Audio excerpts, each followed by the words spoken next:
ದಿಢೀರನೆ ನಟ ದರ್ಶನ್ ತಮ್ಮ ಇನ್ಸ್ಟಾಗ್ರಾಂ ಖಾತೆಯಲ್ಲೇ ಸುಮಲತಾ ಅಂಬರೀಶ್ ಅವರನ್ನು ಅನ್ಫಾಲೋ ಮಾಡುವ ಮೂಲಕ ಕುತೂಹಲ ಮೂಡಿಸಿದ ಬೆನ್ನಲ್ಲೇ ಸುಮಲತಾ ಅವರ ಪೋಸ್ಟ್ ಇದೀಗ ಇವರಿಬ್ಬರ ಮಧ್ಯೆ ಸರಿಯಿಲ್ಲ ಎಂಬ ಸುದ್ದಿ ಹರಿದಾಡಿದೆ.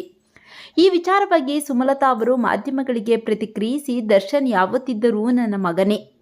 ನಮ್ಮ ಮಧ್ಯೆ ಯಾವುದೇ ಮುನಿಸಿಲ್ಲ. ನಾನು ಸಾಮಾನ್ಯವಾಗಿ ಬದುಕಿನ ಬಗ್ಗೆ ಪೋಸ್ಟ್ ಹಾಕುತ್ತಿರುತ್ತೇನೆ. ಇದಕ್ಕೂ ದರ್ಶನ್ಗೂ ಯಾವುದೇ ಸಂಬಂಧವಿಲ್ಲ ಎಂದರು. ಇದೆಲ್ಲ ಅನಗತ್ಯವಾದ ವಿವಾದ. ಯಾರು ನನ್ನನ್ನು ಫಾಲೋ ಮಾಡ್ತಾರೆ ಅಥವಾ ಅನ್ಫಾಲೋ ಮಾಡುತ್ತಾರೆ ಎಂಬುದನ್ನು ಗಮನಿಸುವ ಅಭ್ಯಾಸ ಹೊಂದಿಲ್ಲ. ಅದಲ್ಲದೆ ದರ್ಶನ್ ಅವರು ತಮ್ಮ ಮಗನನ್ನು ಅನ್ಫಾಲೋ ಮಾಡಿದ್ದಾನೆ, ಹಾಗಂತ ಅವರಿಬ್ಬರ ಮಧ್ಯೆ ಸರಿಯಿಲ್ವಾ ಅಂತ ಅರ್ಥನ ಎಂದು ಪ್ರಶ್ನೆ ಮಾಡಿದರು.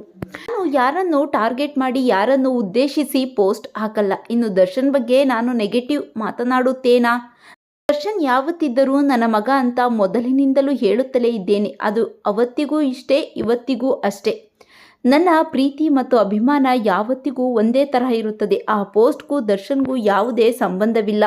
ಇನ್ನು ಮೊಮ್ಮಗನ ನಾಮಕರಣಕ್ಕೆ ದರ್ಶನ್ ಅವರನ್ನು ಆಹ್ವಾನಿಸುತ್ತೀರಾ ಎಂಬ ಪ್ರಶ್ನೆಗೆ ಪ್ರತಿಕ್ರಿಯಿಸಿದ ಅವರು, ದರ್ಶನ್ ಅವರನ್ನು ಆಹ್ವಾನಿಸದೆ ಎಂದು ಯಾವ ಕಾರ್ಯಕ್ರಮವನ್ನು ಮಾಡುವುದಿಲ್ಲ ಎಂದು ಹೇಳಿದ್ದಾರೆ. ಆದರೆ ಅಭಿಷೇಕ್ ಅವಿವಾ ಅವರ ಮುದ್ದು ಮಗ ನಾಮಕರಣಕ್ಕೆ ನಟ ದರ್ಶನ್ ಹೋಗ್ತಾರಾ ಇಲ್ವಾ ಕಾದು ನೋಡಬೇಕು. ಸುಮಲತಾ ಅವರ ಬಗ್ಗೆ ನಿಮ್ಮ ಅನಿಸಿಕೆಗಳನ್ನು ಕಾಮೆಂಟ್ ಮಾಡಿ ತಿಳಿಸಿ.